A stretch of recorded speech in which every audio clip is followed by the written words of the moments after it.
승리와 더불어 다툼이 있는데 구태여 불의한 자들 앞에서 고발하고 성도 앞에서 하지 아니하느냐. 성도가 세상을 판단할 것을 너희가 알지 못하느냐. 세상도 너희에게 판단을 받겠거든 지극히 작은 일을 판단하기를 감당하지 못하겠느냐. 우리가 천사를 판단할 것을 너희가 알지 못하느냐. 그러하거든 하물며 세상 일이랴. 그런즉 너희가 세상 사건이 있을 때에 교회에서 경히 여김을 받은 자들을 세우느냐. 내가 너희를 부끄럽게 하려 이 말을 하노니 너희 가운데 그 경쟁하는 일을 판단할 만한 지혜 있는 자가 이같이 하나도 없느냐. 형제가 형제와 더불어 고발할 뿐더러 믿지 아니하는 자들 앞에서 하느냐. 너희가 피차 고발하고 너희 가운데 이미 뚜렷한 허물이 있나니 차라리 불을 당한 것이 낫지 아니하며 차라리 속은 것이 낫지 아니하느냐. 너희는 불의를 행하고 속이는구나. 그는 너희 형제로다. 우리가 자가 하나님의 나라를 유혹으로 받지 못할 줄을 알지 못하느냐. 유혹을 받지 말라. 은혜 많은 자나 우상 숭배하는 자나 가늠하는 자나 탐색하는 자나 남색하는 자나 도적이나 탐욕을 부리는 자나 술 취하는 자나 모욕 하는 자나 속여 해하는 자들은 하나님의 나라를 유혹으로 받지 못하리라.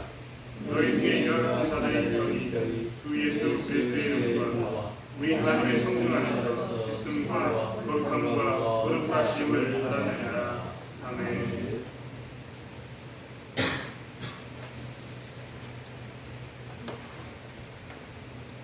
많은 사람들이 교회에 오면 교회는 깨끗할 것이다 라고 생각합니다. 교회는 깨끗할까요? 깨끗하다라는 말은 도덕적으로, 종교적으로 깨끗한가입니다. 도덕적으로 깨끗하다 이 말은 무엇이냐면 세상 사람들은 세상 가운데서 지칩니다. 사실 세상이 얼마나 속이는 일에 능한지 모르겠습니다. 말 한마디에 단어 하나의 차이를 가지고 사람들은 속입니다. 법적인 책임이 없다라고 이야기하면서 법을 이리저리 빼나가면서 얼마나 많은 편법으로 사람을 속이는지 모르겠습니다. 정말 요즘 뉴스만 들어도 세상이 참 험하다는 생각이 많이 듭니다. 그러한 시기에 사람들은 의지할 것을 필요로 합니다. 어디 가면 속이지 않을까? 어디에 가면 내가 마음 편하게 좀 있을 수 있을까? 그런 마음 가운데 나오는 것이 어디냐면 사람들은 교회를 찾습니다.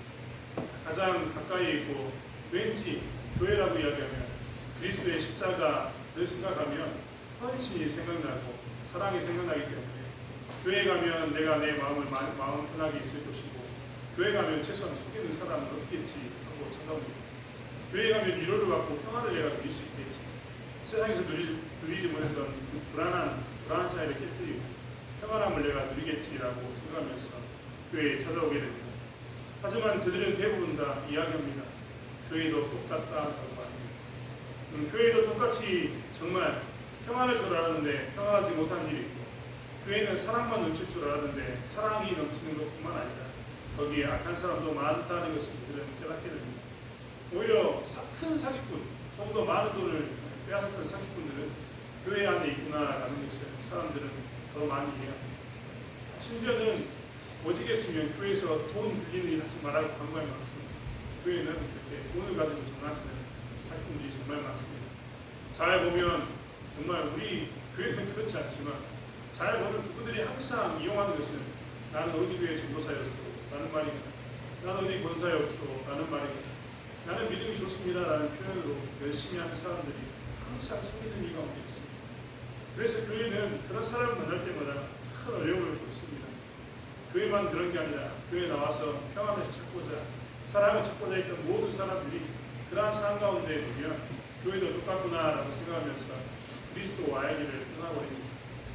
우리는 이렇게 교회 안에 나쁜 사람들이 꼭 있다는 것, 속이는 자들이 있다는 것을 너무나 잘 알고 있습니다.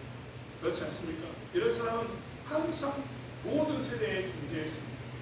사실 오늘날도 한국의 많은 교회는 이렇게 의도적으로 속이기 위해서 찾아오는 나쁜 사람이 있습니다. 최근에도 제가 뉴스를 봤는데 아주 신실한 것처럼 보이는 그 부부가 정말 교회에 수많은 재정적 지원을 하고 후원을 하는 것처럼 보이는 그 부부가 새벽 기도도 열심히 나왔던 그 부부가 사기꾼이었다.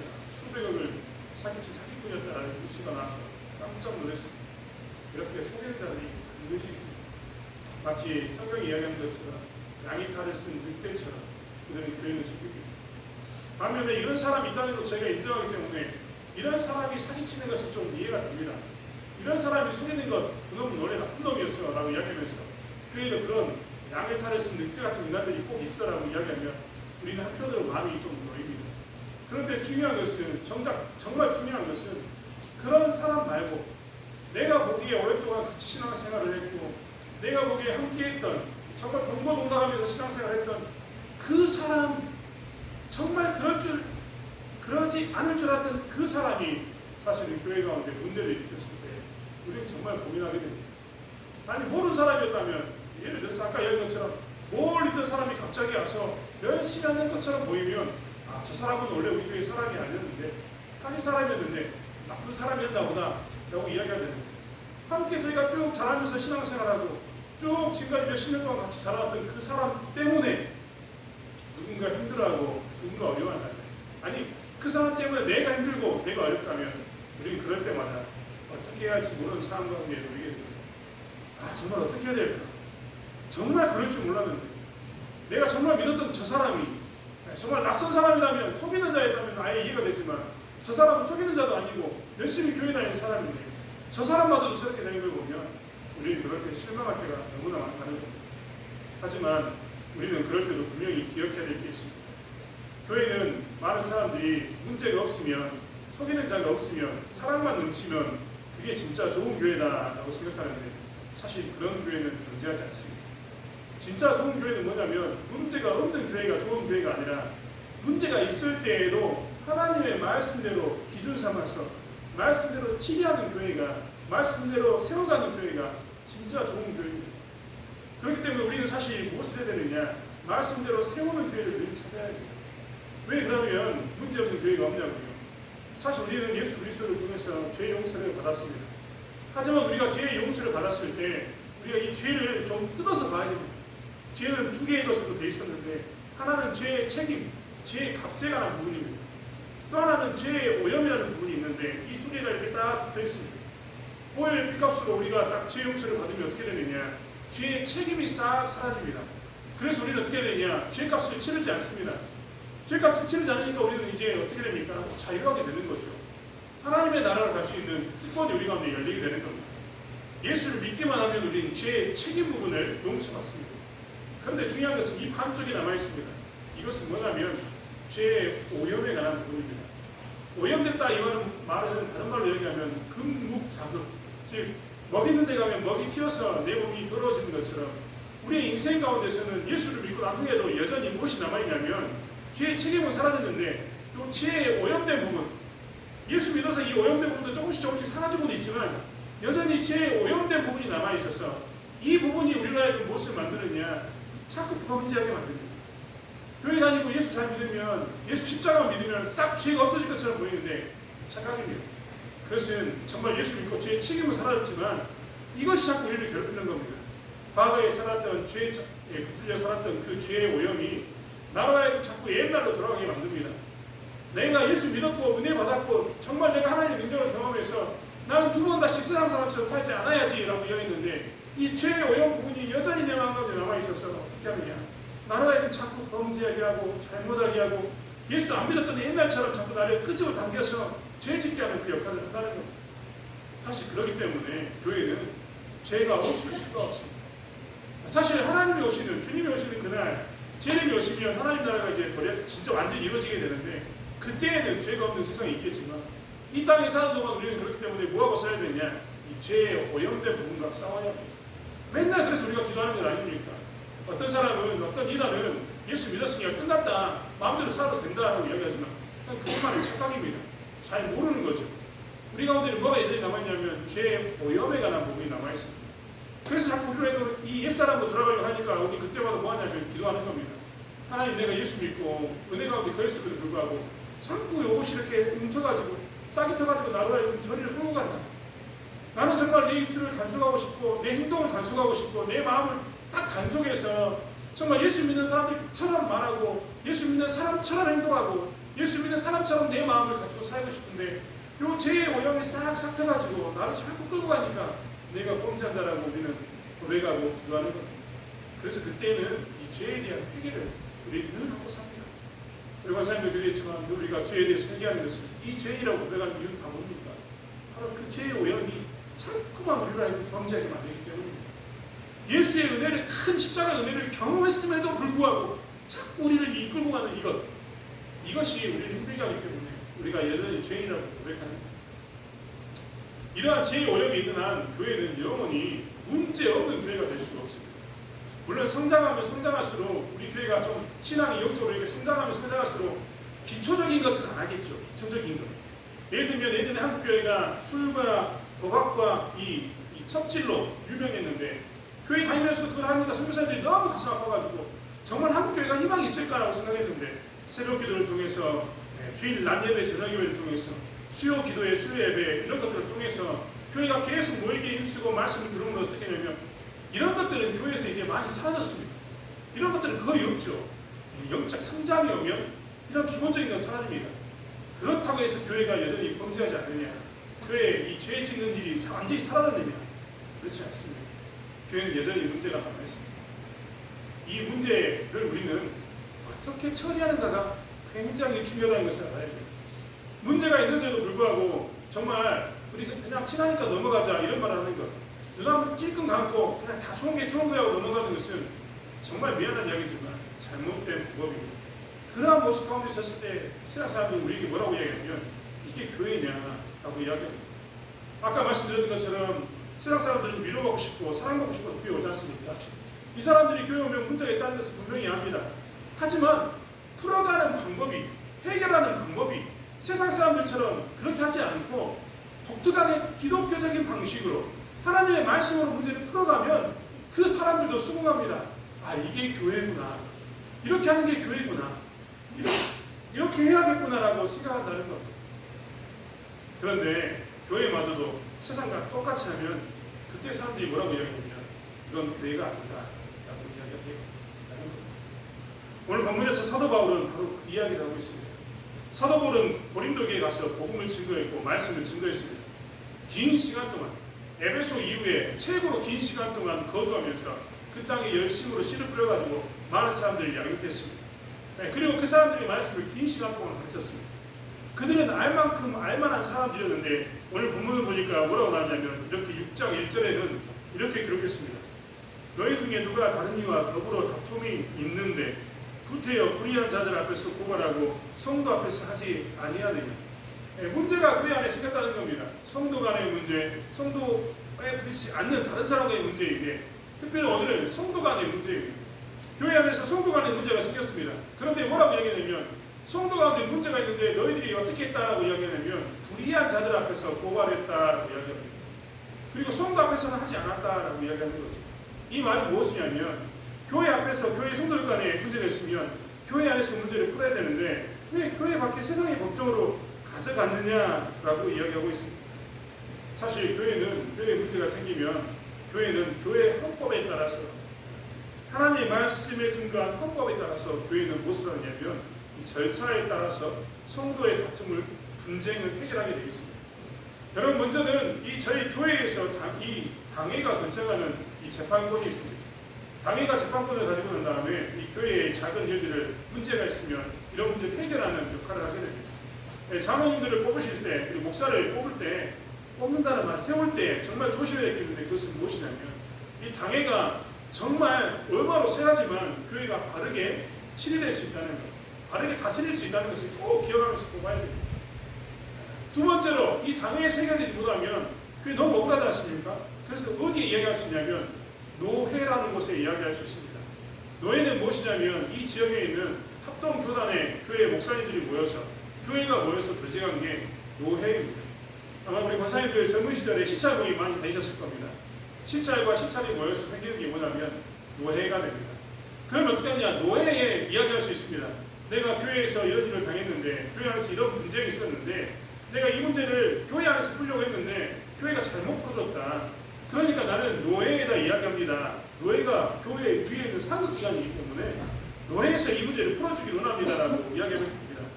그러면 노회에서는 이 사람을 보내서 이 일에 대해서 문제를 삼고 재판국을 열어서 그 문제를 풀게 됩니다. 만약에 노예에다가 이야기했음에도 불구하고 난 여전히 억울하다라고 이야기하면 어디다 이야기하면 되냐면 노예가 모여서 대회가 되고 대회가 이렇게 만들어진 총회라는 게 있습니다. 총회에 각종 목사님들 저는 안 갑니다. 예전에 우리 조일스 목사님은 우리 노예에서 네 분이 굉장히 좀 높으신 분이었기 때문에 제가 말씀드렸지 않습니까? 저는 저 밑에 있었고 그분은 저 위에 계셨다고. 아무튼 그런 분이었기 때문에 목사님이 총회 많이 가졌을 겁니다. 그 총회에다가 이야기하면 됩니다. 내가 억울한 일이 있는데 당의 이야기도 안 되고 노예 이야기도 안 됩니다. 총회에서 이 문제를 좀 해결해 주셨으면 좋겠습니다. 라고 총회에 이 이야기를 하면 되게 되겠습니다. 이게 교회의 절차입니다. 교회는 그래서 교회 가운데 성도 가운데 문제가 있으면 어떻게 되냐, 이렇게 당회 이야기하고 노예 이야기하고 총회 이야기하면 어떻게 되냐면 교회에서 그 하나님의 말씀에 근거해서 이 문제를 해결할 수 있습니다. 그런데 오늘 이 성도들은 무엇을 했느냐, 이러한 이 방법이 있음에도 불구하고 어디 있냐면 이들이 무엇을 했냐면 이 문제를 가지고 세상의 목적으로 나갔습니다. 이전의 말씀에도 뭐라고 나왔냐면 성도가 세상을 판단할 것을 너희가 알지 못하느냐, 세상도 너희가 판단하는 것을 세상도 너희에게 판단을 받겠거든 지극히 작은 일 판단하기를 감당하지 못하겠느냐라고 이야기합니다. 우리는 세상의 법정도 똑같이 있다는 걸 알지 않습니까? 지방법원이 있고 고등법원이 있고 대법원이 있습니다. 억울하면 지방법원에서 이야기하고 그것도 억울하면 고등법원에서 이야기하고 그것도 억울하면 대법원에서 이야기할 수 있습니다. 자, 공감이 오면 당회, 노예, 총회, 지방법원, 고등법원, 대법원 이야기하는 것처럼 세상도 교회도 다 이렇게 조직을 가지고 이렇게 교회에 억울한 일을 당하면 무슨 문제가 있으면 해결하려고 합니다. 그런데 우리는 교회에 대한 이 당회, 노예, 총회와 세상에 있는 이 지방법원, 고등법원, 대법원의 무게를 좀 재볼 줄 알아야 됩니다. 하나님께서는 오늘 뭐라고 이야기하냐면 너희들이 보기에는 세상에 있는 지방법원, 고등법원, 대법원이 좀 더 무게 있는 것처럼 보이냐. 하지만 그렇지 않다. 세상의 법정과 교회를 비교해 봤을 때, 교회의 법정을 비교해 봤을 때 어디가 더 무게가 있냐면 교회의 무게가 훨씬 더 많다라고 이야기합니다. 왜 그럴까요? 상식적으로만 생각해도 그렇습니다. 여러분, 세상의 법보다요 하나님의 말씀이 훨씬 더 촘촘합니다. 하나님은요, 하나님의 법은 행위로만 판단하는 게 아닙니다. 세상은 행위로 판단하지 않습니까? 내가 마음으로 지은 죄에 대해서 세상은 판단하지 않습니다. 그런데 하나님의 법은 어떻게 합니까? 마음으로 짓는 죄도 뭐라고 이야기합니까? 죄다라고 이야기해버립니다. 그러니까 하나님의 법과 세상의 법을 따져보면 어느 게 훨씬 더 무겁냐면 하나님의 법이 훨씬 무거운 겁니다. 그런데 오늘 고린도 교회가 교회의 성도들 안에 문제가 생기니까, 교회 안에 문제가 생기니까 어떻게 했냐면 이 하나님의 법이 훨씬 더 무거워서 하나님의 법에 의해 따라서 재판을 받았어야 했는데, 성도들 앞에서 재판을 받았어야 했는데 어떻게 했냐면 여기는 못 믿겠다. 우리가 생각에는 세상의 법이 훨씬 더 무게 있다라고 얘기하면서 세상의 법을 쫓아간 겁니다. 그래서 세상의 문제로 해결하려고 한 거죠. 그래서 사도 바울이 화가 났습니다. 하나님이 이 문제에 대해서 사도 바울을 통해서 질책한 겁니다. 세상도 너희에게 판단을 받겠거든 이라고 표현하면서 이 세상의 법정도 너희가 판단해서 세상 너희는 그러면 안 돼. 너희는 지금 행위로만 판단하지만 그 속을 들여다보면, 이면을 들여다보면 그런 문제가 있는 거잖아. 세상 법정 너희들은 그렇게 살아서는 안 돼라고 이야기해야 되는데 오히려 너희들의 문제를 가져가고 해서 세상이 교회에 대해서 이야기하기를 교회는 그러면 안 돼라고 이야기하는, 이게 말이 되느냐라고 말하는 겁니다. 심지어 3절의 말씀에는 뭐라고 얘기하냐면 우리가 천사를 판단할 것을 너희가 알지 못하느냐. 심지어 이 사도 바울은 뭐라고 얘기하냐면 하나님께서 우리에게 어떤 능력도 주셨냐면 천사도 판단할 능력, 천사도 심판할 능력을 우리에게 주시지 않았냐. 우리가 가지고 있는 법이 훨씬 더 무겁지 않냐. 그런데 왜 너희들은 굳이 세상 법 중에 이것을 가져가느냐라고 이야기하는 겁니다. 그들은 억울하기 때문에, 이 문제는 내가 너무나 억울하기 때문에 힘 있는 세상 재판에 가가지고 해야겠다라고 이야기하면서 문제를 해결하는데 그것은 하나님께서 원치 않는 그런 문제라는 겁니다. 그들은 이야기합니다. 교회에 아무리 이야기해도 교회가 움직이지 않는다. 움직이지 않고 내 말을 들어주지 않는다. 그렇기 때문에 세상에 가지고 나간다라고 이야기합니다. 그들의 말 안에는 뭐가 있냐면 교회는 내가 아무리 말해도 들어주지 않는다. 즉 교회는 타락해서, 교회는 이미 그들끼리 똘똘 뭉쳐가지고 타락해서 내 말을 들어주지 않는다라고 이야기합니다. 하지만 성경은 철저히 이야기합니다. 7절과 8절의 말씀은 뭐라고 이야기하고 있냐면 너희가 피차 고발함으로 너희 가운데 이미 뚜렷한 한물이 있나 차라리 불의를 당하는 것이 낫지 아니하며 차라리 숨는 것이 낫지 아니하냐. 너희는 불의를 행하고 속이는구나. 그는 너희의 형제로다 라고 이야기합니다. 뭐라고 이야기하냐면 첫 번째로 너희들이 한번 생각해봐라. 니들이 고발하고 있는 사람이 누구냐? 형제다라고 이야기합니다. 여러분 그렇지 않습니까? 저도 부모가 돼서 자식들이 싸우는 거 보면요, 그처럼 꼴보기 싫은 일이 없습니다. 그처럼 화난 일이 없고, 그 내용을 살펴봤을 때요, 그 다투는 이야기가, 다투는 그 내용이 사탕이거나 혹은 돈이거나 먹을 거나 돈이거나 혹은 자기들이 즐기는 어떤 게임을 하는데 다툼이 있으면요, 그것처럼 화가 난 일이 없습니다. 뭐가 그것이 중요하다고 그것까지 싸웁니까? 그렇지 않습니까? 돈, 그게 뭐가 중요하다고 형제들끼리 싸웁니까? 안 그렇습니까?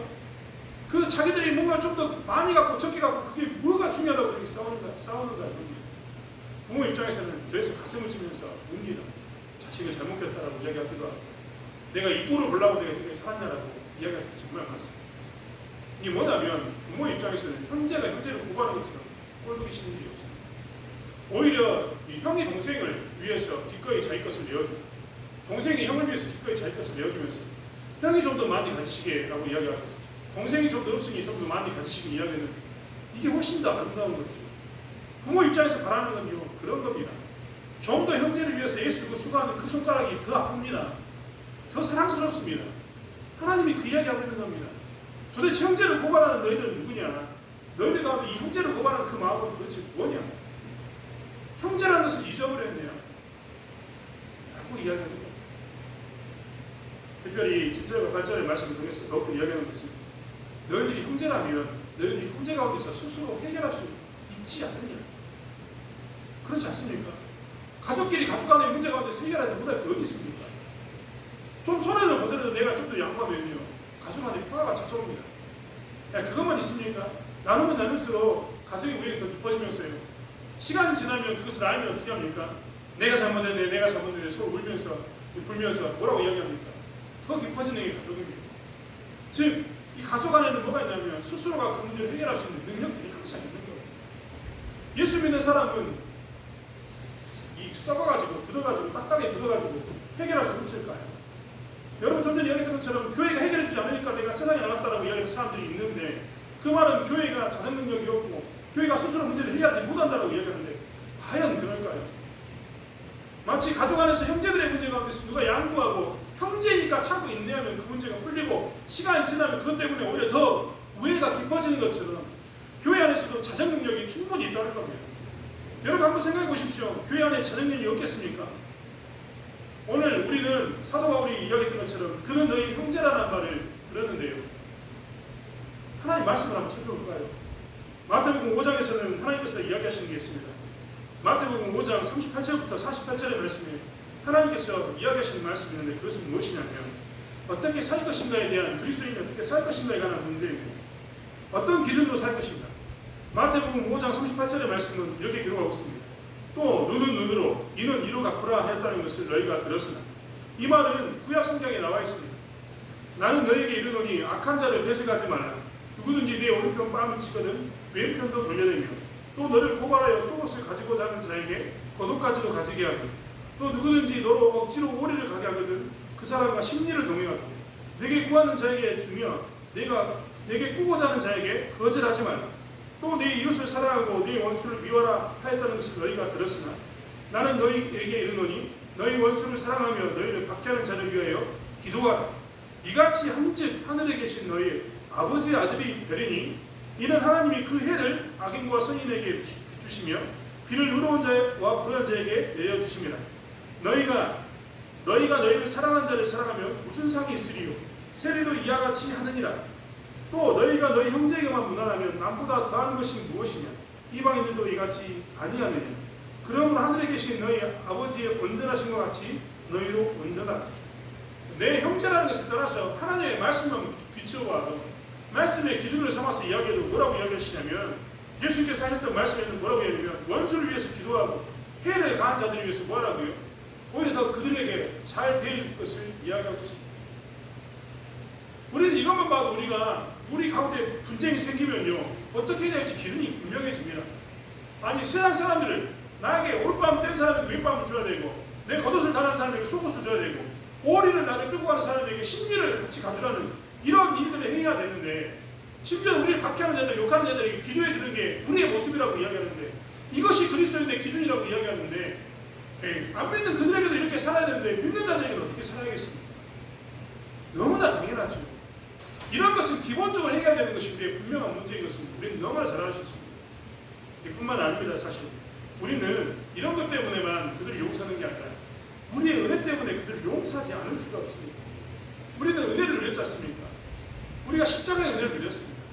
아니, 이 십자가의 은혜는 이미 끝났습니다. 우리가 십자가 앞에 나갔을 때 우리의 죄가 얼마나 컸습니까? 그 사람이 나에게 해를 가한다고 이야기하고 그 사람이 그럴 줄 몰랐다고 이야기하는 그것들을 곰곰이 살펴보면요, 그것 옛날에 내가 했던 거하고 똑같습니다. 내가 옛날에 그렇게 살았습니다. 언제요? 예수 믿기 전에요. 오늘 말씀도 이야기하지 않습니까? 불의한 자가 하나님 나라를 유혹을 받지 못한다. 이 이야기를 하면서 뭐라고 하냐면, 미혹을 받지 말라. 음행하는 자나 우상 숭배하는 자나 가늠한 자나 탐색하는 자나 남색하는 자나 도적이나 탐욕을 부리는 자나 술 취하는 자나 모욕하는 자나 속을 빼앗는 자들은 이라고 표현하고 있습니다. 이 표현 뒤에 뭐라고 하냐면, 너희 중에 이와 같은 자들이 있더니라고 표현합니다. 즉 곰곰이 생각해보면 우리가 예전에 무엇을 했냐면 도적질했고 탐욕 부렸고 술 취했고 모욕하는 자였고 속여 뺏는 자들이었습니다. 그런데 우리가 어떻게 됐습니까? 십자가 앞에 가가지고 예수님의 은혜를 입었더니 우리가 어떻게 됐습니까?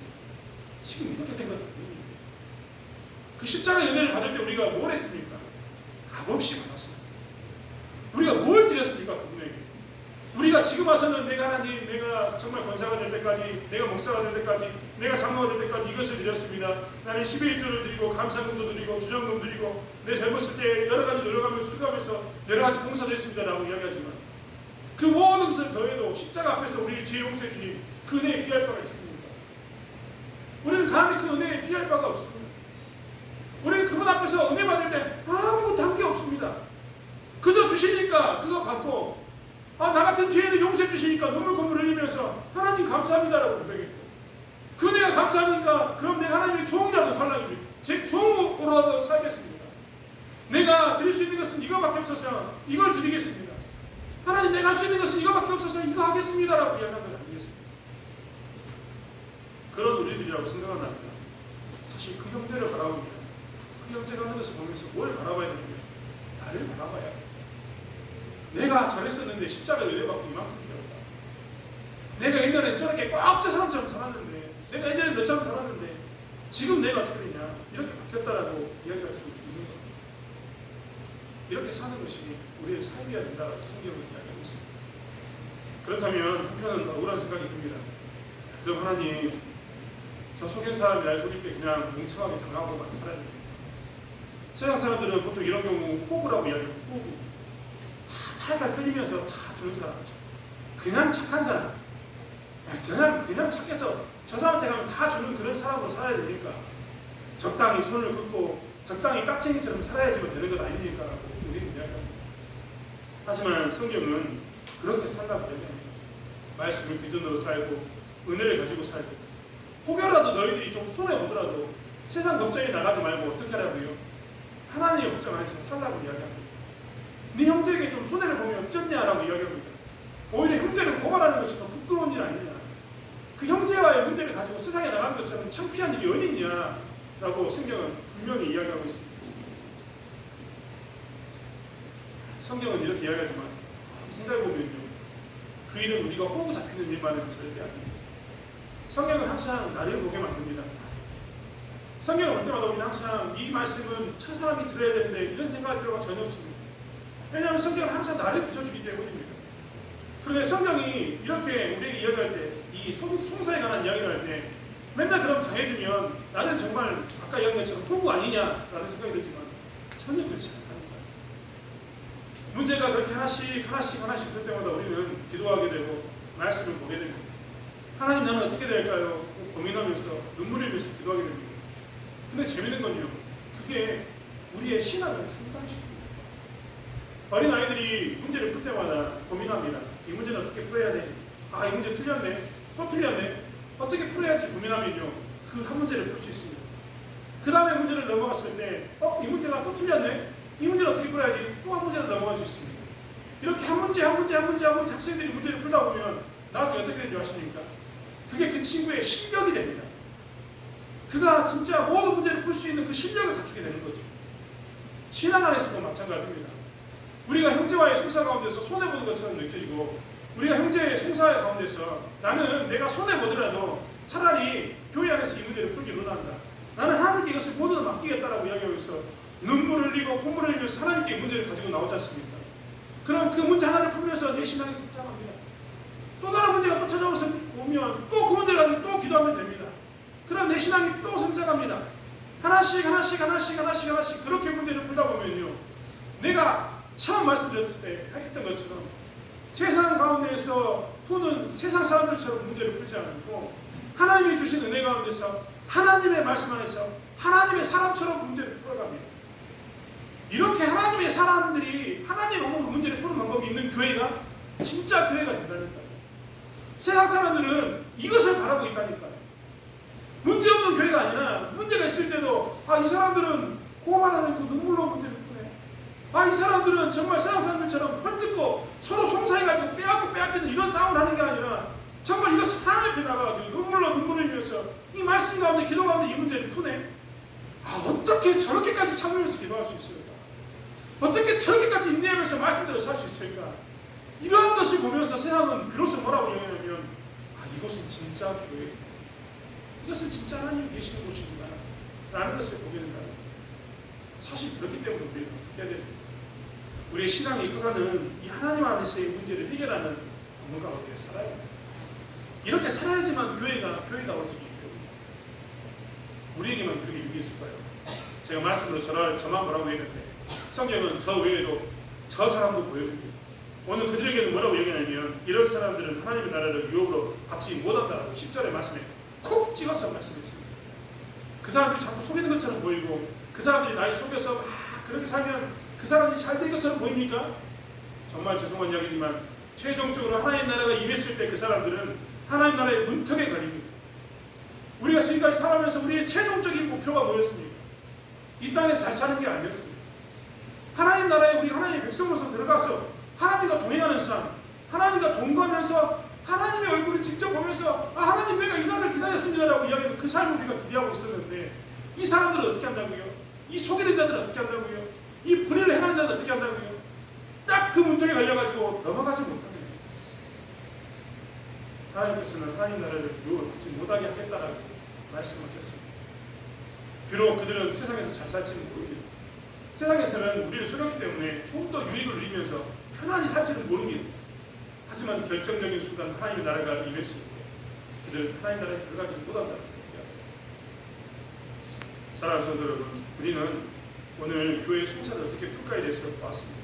사실은 저희는 이 하나님의 나라가 우리에게 있다는 것을 기억할 뿐만 아니라 이런 하나님 나라가 우리에게 있기 때문에 그리고 우리 가운데는 십자가의 은혜가 있기 때문에 우리는 이 문제를 하나님 앞에서 풀겠다라는 그런 고백 가운데 살기 바랍니다. 세상 사람들이 요구하는 것처럼 진짜 교회가 어디냐라고 이야기 들었을 때마다 여기 봐라. 세상의 걱정에 무게를 두지 않고 하나님 나라의 말씀에 무게를 두면서 하나님께 기도하면서 문제를 풀어가는 이 사람들을 구하라라고 이야기할 수 있는 교회가 우리 교회가 됩니다. 그래서 어떤 문제든 간에 우리는 형제와 형제들끼리 서로 양보하고 이해하면서 서로 사랑하면서 살아가는 그런 교회다운 교회를 만들어가는 저희 대참교회가 되기를 원합니다. 지난 시간 저희는 어떻게 살았는지 다시 한번 살펴보기로 합니다.